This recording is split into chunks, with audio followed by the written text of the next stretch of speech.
Hey you guys, it's Crystal from the Abundantly Blessed Homestead, where we use the wisdom of our ancestors to make amazing, delicious, nourishing meals for our family, and we grow some of our own food. Today I'm going to be showing you how to make soaked nuts. I'm going to use these, roast them into making homemade peanut butter. I told you guys I would do this months ago and have not gotten around to it until now, so here we go. Just a little forewarning, there is a little guy over here playing. So, I'll show you.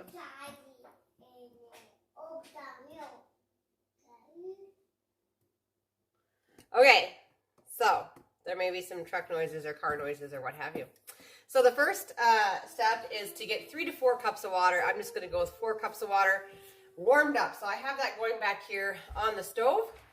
And then we're going to put 2 cups of raw nuts into a glass container. So you want to make sure they are raw. You want to make sure they are organic. I bought these from Azure Standard. You cannot do this process with already roasted nuts. They have to be raw, okay? And you could do any nuts. You could do almonds. You could do cashews. You could do any of those.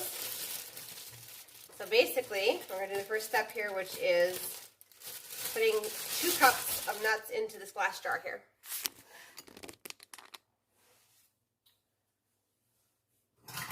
So you may be asking, why soak nuts? Well, you guys have already heard me talk about phytic acid. Nuts have them too. So these are raw Spanish nuts, and I plan to soak them to remove the phytic acid and the anti-nutrients on the peanuts. And then I also plan to go ahead and roast them and turn them into peanut butter. So there they are, and I'm warming the water on the back burner there. I'm going to go ahead and take 1 tablespoon of salt. This is a half a tablespoon measurement, so I'm going to do 2 to make 1 tablespoon. Okay. And you want mineral-rich salt. Which you will understand here in just a minute. You want sea salt, Celtic sea salt, Himalayan salt, real salt, any salt with color, not white table salt. Okay, so my hot water is done. It is warm. We don't need it boiling or anything, we just need it warm. We'll go ahead and pour it over the nuts. And then I'm just simply going to stir it. And then I'm going to leave this uncovered, sitting on my counter for 24 hours. The minimum that you would want to go is 7 hours. I'm going to go 24 hours. The longer you can soak the seeds of the earth, the more benefits you get. And the less phytic acid will be left. So nuts not only contain phytic acid, they also contain enzyme inhibitors, which most seeds do. And what that enzyme inhibitor does is it's on the seed and it prevents it from sprouting until the right conditions happen in the spring. But the problem with the enzyme inhibitor is that it binds to nutrients and it causes in your body and causes digestive irritation, okay? So we want to definitely minimize that. And then as far as the phytic acid goes, seeds and nuts all have it, and it's stored as phosphorus. In this case on the nut, okay? And what ends up happening is it becomes a phytate when it comes in contact with minerals, and your body is mineral rich. So that's why we are using salt that is also mineral rich, because it's coming in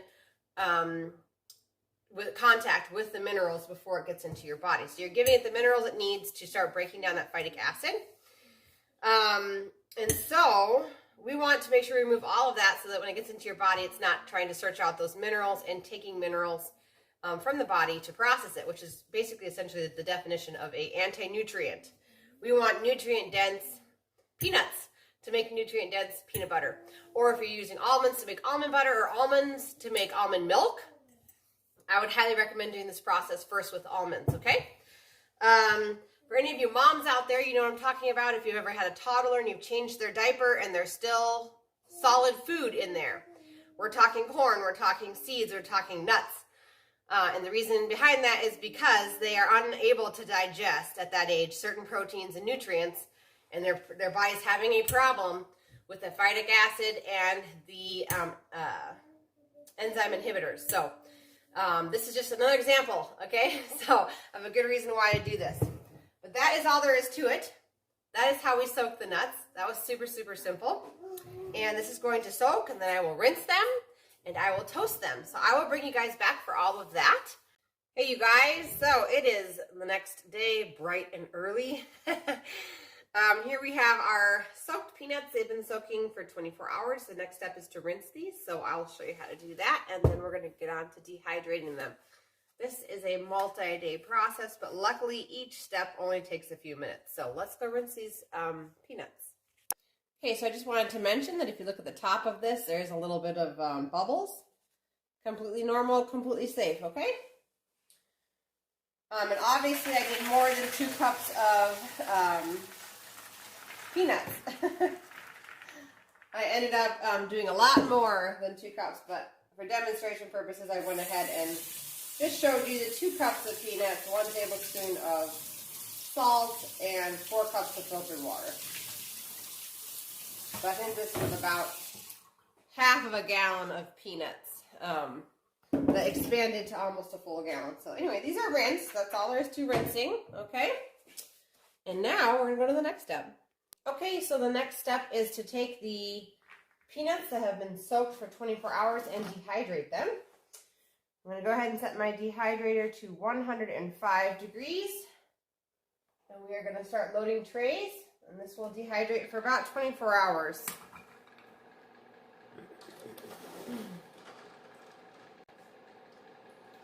Now, you sure could remove all of these red skins. And you sure could remove every single one. They just kind of rub off. Well, this one doesn't. There we go.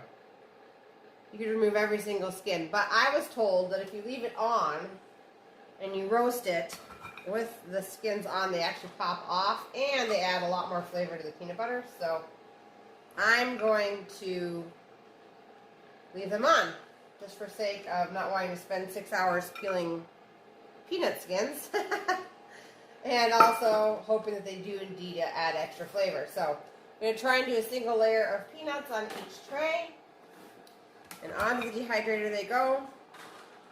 And like I said, this takes about 24 hours, 12 to 24 hours, somewhere in there. I'm going to check on them later tonight and see if they are done. And if they are, of course, I'll bring you back and we'll roast them together. But once they are dehydrated, these can just sit on the shelf until you are ready to make your peanut butter. There's no pressure to continue the process of roasting. You can just go ahead and stop at the after you have soaked them and you dehydrate them. So that is all there is to this step. And I'll bring you guys back when it's done dehydrating here 12 to 24 hours later. Okay guys, day number 3 of this project. We are going to roast these peanuts today. They've been dehydrating for 24 hours. They are now what we affectionately call crispy nuts. You can do this process with any nuts, almonds, cashews, any sort of nut, and it makes them scrumptiously delicious, you guys, just like this, without even grinding them into peanut butter or almond milk or almond butter. They are absolutely delicious. A little bit of salt, just perfect, delicious. They're crispy, they're addicting, they are delicious. Did I say delicious? All right, so we're going to go ahead and we are going to roast these. So I'm going to go ahead and preheat my oven to 350 degrees. Forewarning, all 5 children are in this building with me, so there may be some interruptions. Oh, and a muddy dog that came from outside. So 350 degrees on the oven. Here we go. We're going to keep it real, guys. Okay? 350 degrees. Are you doing this? We are going to, in a little bit I'll do that. We're going to have a baking sheet of your choice. I'm just going to use my stoneware. It's typically what I go to. And we're just going to dump these dehydrated nuts onto the baking sheet at 350 degrees for about 20 minutes. We're looking for a single layer of nuts. You don't want double layer because, well, we're roasting the nuts. So it's going to go onto the baking sheet, and then can you put them in a single layer for me by smushing them? All right. This one's probably going to overflow that, isn't it? Let's just see. Ready? Here it comes. Let's try that much. I soaked way more than 2 cups, you guys, so this is going to take me several batches and several sheets inside the oven to do this, but it's better just to make the mess all at once. Now, as I said before, in yesterday's portion of this video, these are now shelf stable. I do not have to roast these. I do not have to proceed any further until I'm ready to make peanut butter. So these can just go back into a bag or an airtight container and just store on the shelf perfectly fine. Will not go bad. I'm just roasting them so that we can have some. We got filling all little blanks there, all little holes. Hey, look all the peanuts we gotta do. We gotta do them all in as few loads as we can, okay? But look, if you smush them on out like this. There we go. It's okay. It's okay. It's okay. All right. That's all there is to it. So after about 20 minutes, I will bring you guys back, and I'll show you what roasted peanuts look like. We're doing 20 minutes at 350 degrees, so I'll be back in just a bit. Okay, so these are fresh out of the oven. I did forget to mention that I did sprinkle these with some sea salt before roasting. I also stirred them halfway through the 20-minute baking cycle. But as you can see, hopefully, on camera, the color has changed in the actual nuts. The skins have become like a little bit of a more darker color. And if you tasted them before you started roasting them and after you started roasting them, there is a difference. And you can tell that these are roasted now. These are we're just going to go ahead and store these at room temperature. We're going to let them cool, obviously. And these will be ready to grind up into peanut butter whenever we want to make homemade peanut butter. If you do not know how to make homemade peanut butter, I do have a video up on my channel. I will link it down below. But it's just simply grinding this into a butter. That's all there is to it, you guys. If you guys like this, go ahead and give my video a thumbs up. Subscribe to the channel. We do live cooking classes every Tuesday night at 5:15 p.m. Central Time. And I will see you guys on the next video. Thank you so much for taking the time to watch my video, and I'll see you next time.